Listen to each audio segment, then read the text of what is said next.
D'écouter RFM Midi, le journal. Babacar Fall. À la une, l'enquête sur les événements meurtriers de Tambacounda, la garde à vue se poursuit pour les 24 personnes interpellées. On y revient dans un instant. Les moyens de l'État mis à la disposition du candidat Macky Sall, candidat à l'élection présidentielle. L'exemple de la Poste qui donne ses véhicules au président sortant. Des agents de la société dénoncent et c'est notre commentaire du jour. Ousseynou Diop réclame à l'État une réparation. L'adolescent a passé 4 ans en prison, 4 années en détention provisoire pour apologie du terrorisme. Verdict du tribunal, 3 mois avec sursis. Ousseynou Diop, une vie gâchée, nous l'avons rencontré. Bienvenue dans un quart d'heure, les sports de Cheikh Tidiane Diagne, la CAN U20 de football, les demi-finales aujourd'hui, Sénégal, Afrique du Sud ce soir, 18h30. Et puis le rendez-vous avec les élections, le journal de la présidentielle à 12h25 avec Sorna Natambaye. Bonjour à tous.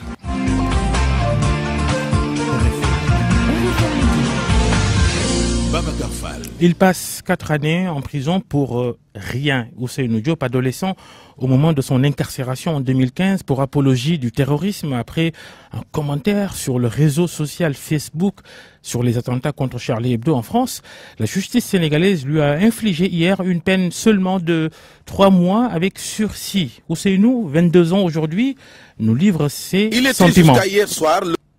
Nous livre ses sentiments. Une jeune vie presque gâchée. Nous sommes allés chez lui à Thiès, Cheikh Anta Diop.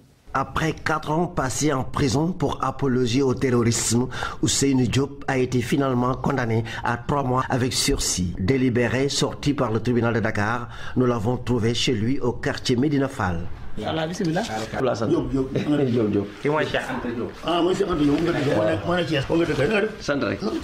Le jeune étudiant en licence mathématiques, physique et informatique se dit comblé tout en demandant réparation des préjudices subis. Et on savait très bien que ce qu'on me reprochait, je n'ai rien fait par rapport à ça. Alhamdulillah, je devais faire la licence de maths, physique et informatique à l'université de Dakar. L'État, c'est eux qui m'avaient arrêté. Et après, on dit qu'ils m'ont condamné 3 mois avec sursis alors que j'ai déjà passé 4 ans en prison. C'est à eux de m'aider, c'est tout ce que je demande. Si tu restes 4 ans sans puis faire des études, alors que si j'étais dehors, je pourrais même terminer mes études. Ousseynou Diop dit être sacrifié. Pour lui, il n'a jamais connu ce que c'est que le terrorisme. Ils m'ont déjà sacrifié avant qu'on m'arrête. Je ne connaissais même pas ce que ça veut dire exactement le mot terrorisme. C'est même au sein de la prison que je me suis renseigné sur ce mot-là et d'essayer de me documenter pour savoir de plus de ce qu'on me reprochait. Son papa, Modou Adama Diop, assis sur un matelas, chapelet en main, regarde religieusement son fils Ousseynou Diop qu'il considère comme un génie. Il a fait des témoignages élogieux sur lui tout en versant des larmes. Alhamdulillah. Alhamdulillah. Alhamdulillah.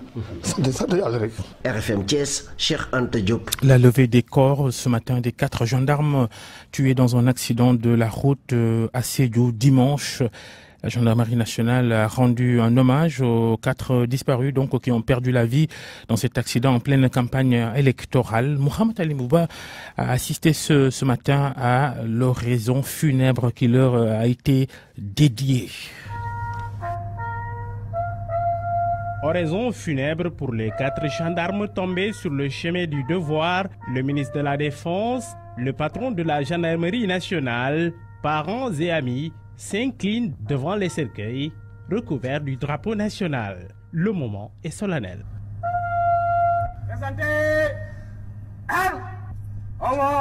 Colonel Charles Diptiam, commandant adjoint de la gendarmerie mobile. L'image que vous nous laissez est celle d'un don de soi, du sens du devoir, de la valeur de l'engagement et d'acceptation de ce risque suprême. Tristesse sur le visage de Cherba, frère d'une des victimes. C'est mon frère, on est de même mère et de même père. Depuis que notre père a quitté ici, il nous a représentés comme un père et un frère. Il nous a tous mis sur d'une bonne voie et que la terre lui soit là. Marem, elle, a perdu un frère. Il était tout pour lui. Oui, nous sommes très tristes. Vraiment, on a perdu quelqu'un de fier. On a perdu nos frères. On a perdu un jeune Kumbalois, un jeune engagé, un jeune qui aime sa famille, vraiment. Comment il s'appelait?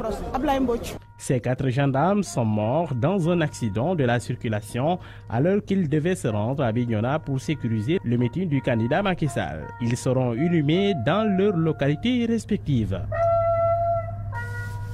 Cet hommage, c'était ce matin à la caserne Samba Diri Diallo, caserne de la gendarmerie nationale à Dakar.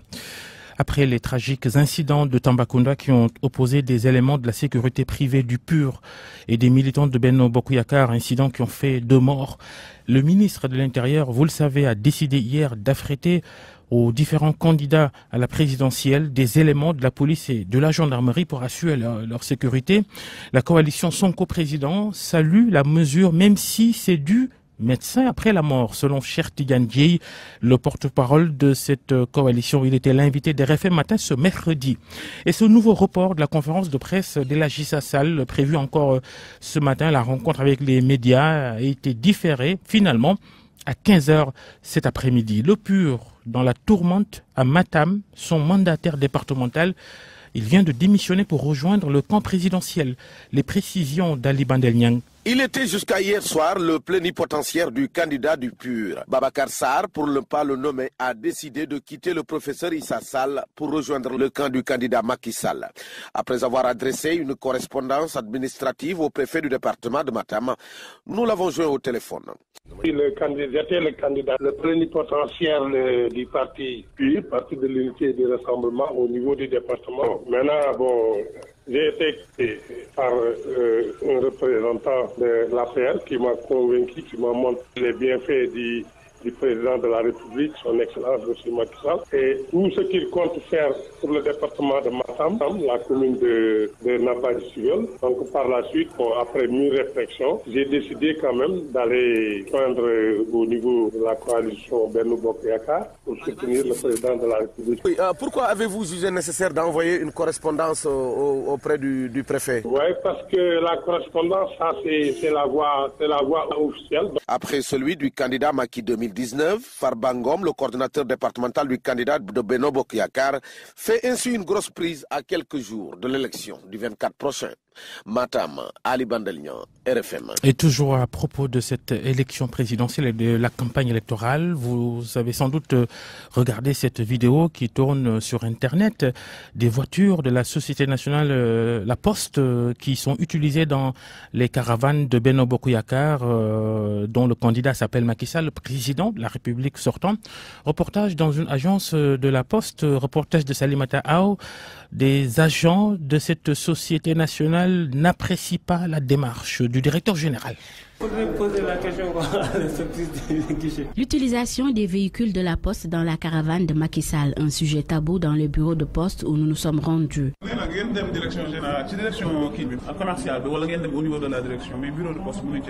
Sous le couvert de l'anonymat, ce travailleur n'approuve pas cette pratique. Franchement, ce n'est pas normal. Se permettre de prendre les voitures de la Poste pour accompagner Macky Sall, je ne suis pas d'accord. Que le directeur utilise ses propres véhicules, c'est mieux. Pour son collègue, la Poste est une entreprise pour tous les Sénégalais. Aucun candidat ne doit avoir ce privilège. C'est pas bien, la Poste c'est pour tous les Sénégalais. Si la Poste décide de le faire pour Macky Sall, pourquoi pas pour les autres candidats? Le directeur doit être neutre, même s'il est pour le président, qu'il épargne notre logo.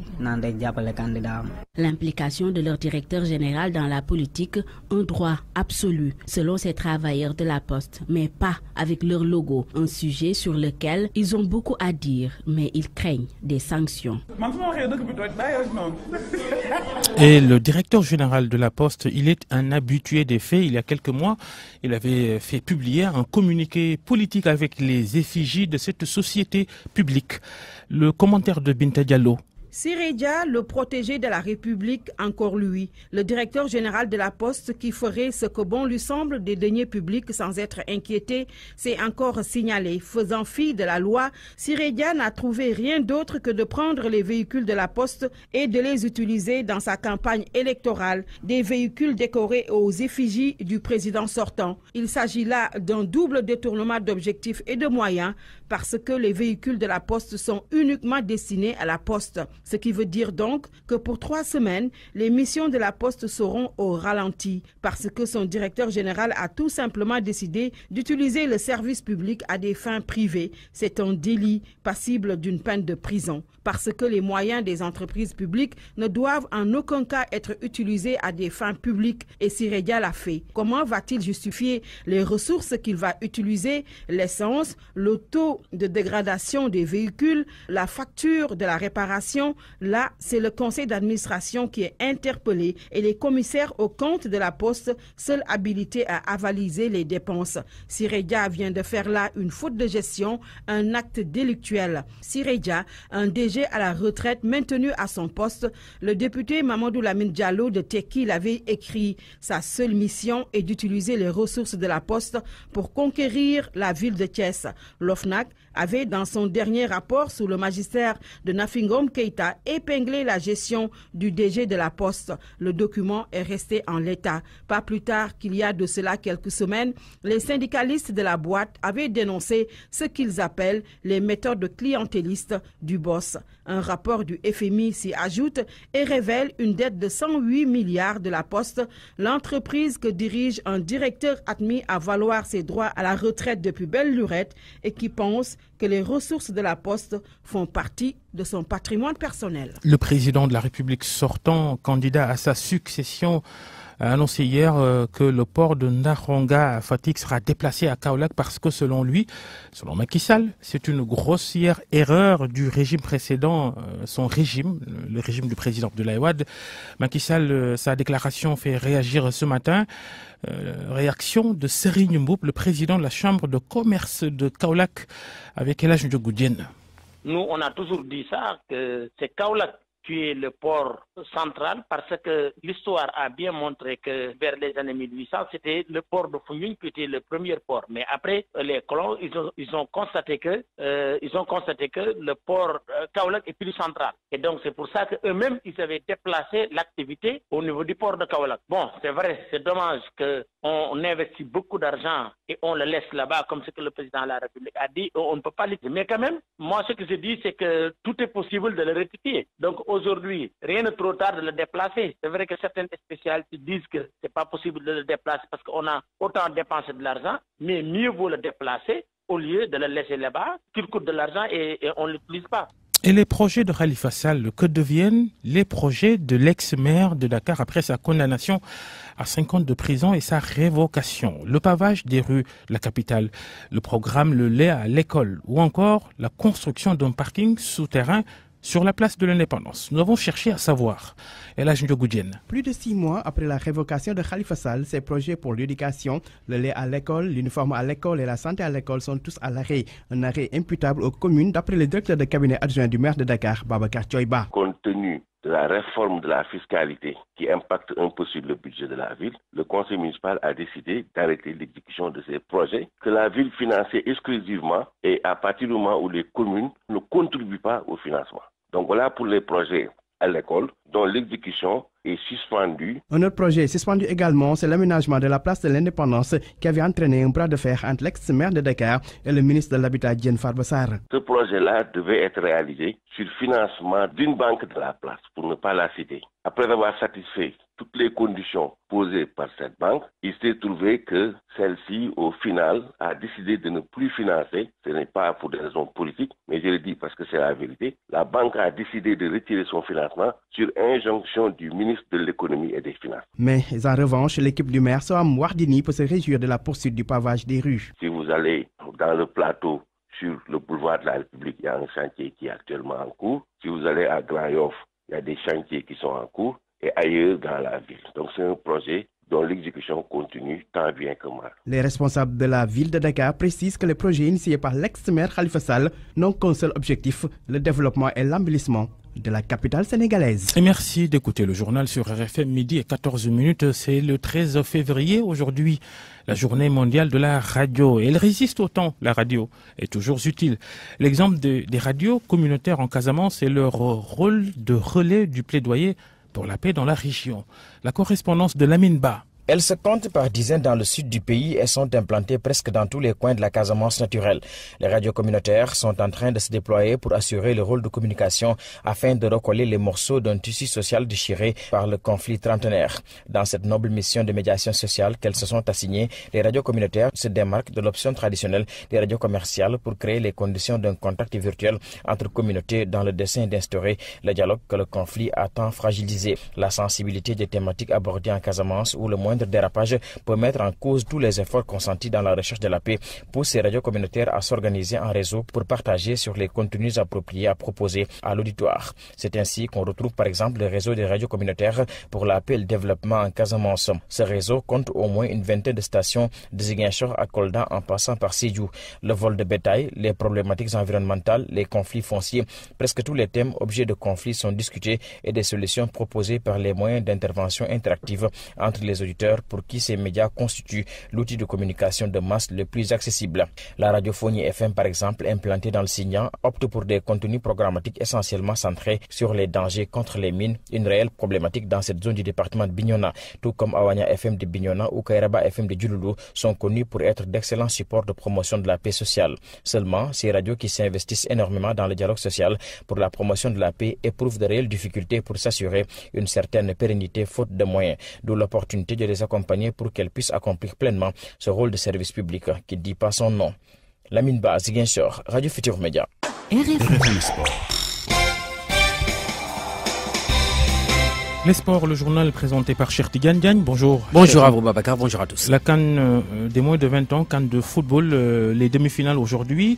Le Sénégal face à l'Afrique du Sud, 18h30 ce soir. Justement, c'est pour une place en finale. Le Sénégal qui s'oppose donc au jeune Bafana avec 3 victoires en autant de sorties en phase de groupe. Les Lionceaux vont aborder avec sérénité cette confrontation contre les Sud-Africains. Hier au stade du général Seyni Kounché de Niamey, les protégés de Youssouf Dabo se sont entraînés sous les yeux de l'envoyé spécial du quotidien sportif record du groupe Futur Média, Sadibou Cissé.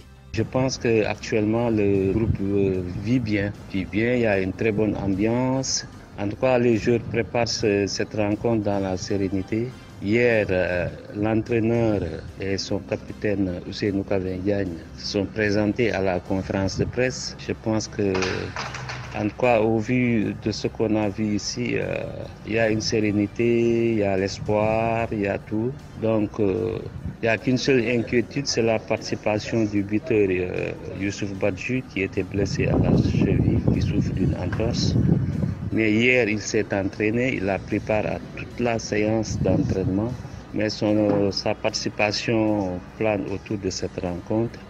C'est fort possible que Amadou Diendia démarre la rencontre, mais pour le moment, on n'en sait pas un peu plus. L'entraîneur de l'Afrique du Sud aussi se sont présentés hier à la conférence de presse pour parler de la rencontre, mais je pense que, en tout cas, on va assister à une très belle rencontre. Aliou Touré, membre du staff technique de Diambar présentement au Niger, indique la stratégie adoptée pour se tirer d'affaire face aux jeunes Sud-Africains.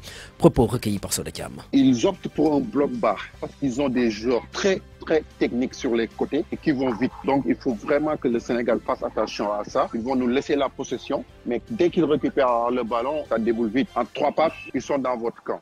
Donc il faut que dans les phases de transition, dans les cas de perte de balle aussi, que notre équipe ne soit pas déséquilibrée. Qu'il faut des couvertures, vraiment, surtout sur les côtés. Parce qu'ils ont un numéro 7 et un numéro 11. Vraiment, techniquement, Sénégal, Afrique du Sud à 18h30 que vous pourrez suivre en direct sur les ondes de la radio Futur Média, mais aussi en direct sur Télévision Futur Média. Mais avant la première demi-finale opposant à 15h30 le Nigeria au Mali. Babacar. On enchaîne le foot en Europe, la Ligue des Champions, les 8e de finale, la suite avec le Real Madrid, le champion en titre qui se déplace à Amsterdam ce soir. Sera face à l'Ajax, match prévu à partir de 20h. À la même heure, Tottenham fera face à la formation du Borussia Dortmund. Hier, le Paris Saint-Germain en déplacement en Angleterre a battu Manchester United sur le score de 2-0 suite à début marqué par Kimpembe et Kylian Mbappé. Notez que la manche retour est prévue donc le 6 mars prochain au Parc des Princes. Dans notre demi-finale, plutôt dans l'autre 8e de finale aller, l'AS Roma s'est imposé face au FC Porto sur le score de 2-1. Donc c'est l'essentiel des actuels sportives de ce matin. Babacar. Et les 4 autres 8e de finale la semaine prochaine. Merci, cher Tidiane Diagne, pour ce journal des sports. RFM, la presse du jour. La revue de presse présentée par Mohamed Ali Mouba. Bonjour. 48 heures après la tuerie du Tambacounda, l'enquête avance. En effet, après l'interpellation des 24 éléments de sécurité du PUR, le procureur de la région a fait face à la presse pour livrer sa part de vérité dans cette affaire. Selon le journal Sourça, 2 des personnes interpellées ont reconnu avoir déjà maille à partir avec la justice, perdu par des vidéos plusieurs conducteurs de moto Jakarta et 2 responsables de Benno Bokk-Yakaar de Tamba arrêtés. Le conducteur du bus des journalistes est un agent de Mourchid TV. Le confrère note que la division de la police scientifique et la police judiciaire, au moyen de leurs lecteurs d'empreintes, pourront dans les plus brefs délais donner les faits de guerre de chacun des individus interpellés. Ils sont déjà dépêchés sur le lieu du crime et la DIC a reçu ordre, elle aussi, de faire mouvement sur le théâtre des opérations pour prêter main forte aux enquêteurs de la gendarmerie. Le journal Les Échos constate que d'après les premiers éléments de l'enquête, les 24 éléments du PUR sont mal barrés. La fouille au corps et du cortège a permis de saisir un pistolet factice, des battes de baseball, des bombes à gaz, des poignards aussi. D'après le journal, le véhicule suspecté d'avoir heurté la seconde victime a été retrouvé dans le convoi de Issa Sall. Selon le procureur de Tamba, l'incident est né d'un sabotage tenté sur des affiches de Benno Bokk-Yakaar par des militants du PUR. Demba Traoré promet la lumière, mais il révèle déjà que la 3e victime annoncée est survenue au cours d'une bagarre entre Jakartamen. Dans le journal Enquête, les 3 dolomistes ne sont pas surpris et ils demandent une enquête impartiale. Et Macky Sall persiste dans ses menaces. Le journal met ses propos en exergue. Il n'y a pas, dit-il, de campagne qui tienne. La justice s'appliquera malgré le contexte. Et ce matin, le visage de Bintou Kanté à la une de l'Observateur. C'est l'épouse d'Ibrahima Diop tuée lors des échauffourées. Témoignage poignant de la dame entre 2 sanglots et lâches. Ils ont tué mon unique espoir. Autre témoignage recueilli par l'Observateur, celui de Mariama Togo Guindo, c'est la mère d'Ibrahima Diop. Elle dit « J'ai vu Ibrahima baignant dans son sang. J'ai essayé de voir ses yeux, mais j'ai constaté qu'il était déjà mort. Ils lui ont donné 3 coups de couteau au dos et à la gorge. » Pour éviter pareille tragédie, l'État du Sénégal a décidé de coller désormais aux candidats des policiers et des gendarmes. Ces derniers vont désormais assurer leur sécurité, assure le ministre de l'Intérieur. Selon Sud Quotidien, Aly Ngouille Ndiaye prend le relais, mais le journal Enquête n'est pas emballé pour autant. C'est docteur après la mort, réaction tardive, même observation du journal Vox Populi. Le confrère, dans son commentaire, nous dit que le visage reluisant de la démocratie sénégalaise vient d'être défiguré par des sanglantes et meurtrières échauffourées entre acteurs politiques, d'accidents tragiques sur les routes. La campagne électorale pour la présidentielle a basculé dans le chaos de tueries qui vont difficilement s'effacer de la mémoire collective. Il faudra une chirurgie esthétique lourde pour réparer les dommages causés par tant de violence à la belle image de ce pays d'Afrique de l'Ouest tant vanté à travers le monde. Ce n'est pas nouveau, constate le confrère, que des qualifications du genre se soient produites le long de l'histoire politique du Sénégal, mais quand le pays en arrive à tirer 60 piges pour se retrouver avec de telles barbaries, c'est qu'on a véritablement régressé. Le confrère de conclure, rien n'avait été fait pour enrayer une pareille menace et pourtant tout le monde savait que des milices privées qu'entretient chaque candidat produirait un jour pareil dégâts. Le ministre de l'Intérieur aurait dû commencer par se soucier de la sécurisation des candidats au lieu de les laisser en charge de leur propre sécurité. On savait bien que des choses du genre allaient arriver, mais comme au Sénégal, c'est toujours le médecin après la mort, constatons les dégâts, recommande le confrère. Et puis la campagne électorale proprement dite, le Soleil ouvre ses colonnes aux candidats. Idrissa Seck, qui était à Ziguinchor, assure qu'il va restaurer la paix en Casamance. En meeting à Nioro et Kaolack, Macky Sall réitère sa volonté d'accompagner la filière arachidière. Sonko lui mobilise les jeunes du Kassa, mais avant difficile pour lui d'arriver à destination, il a dû forcer le barrage de la gendarmerie au pont Émile Badiane, barrage établi par les gendarmes au-delà de 22 heures. À Kaolack, Macky Sall a égratigné l'opposition. Il soutient « J'ai peur qu'avant de finir la course, certains renoncent ». Il a adoubé Niasse avant de tacler Wade, résume le journal Les Échos qui met en exergue ses propos. Vous êtes de ces personnes âgées qui ont compris et qui acceptent la volonté divine. La volonté divine. Wade, justement, et le PDS, les manœuvres continuent. Le journal Les Échos note que Wade déclenche son plan de guerre et convoque aujourd'hui même le comité directeur de son parti au Terroubi. Et puis Ousseynou Diop finalement libre, il a été condamné à 3 mois avec sursis. Le jeune donc purge 16 fois sa peine. Bonne lecture à tous.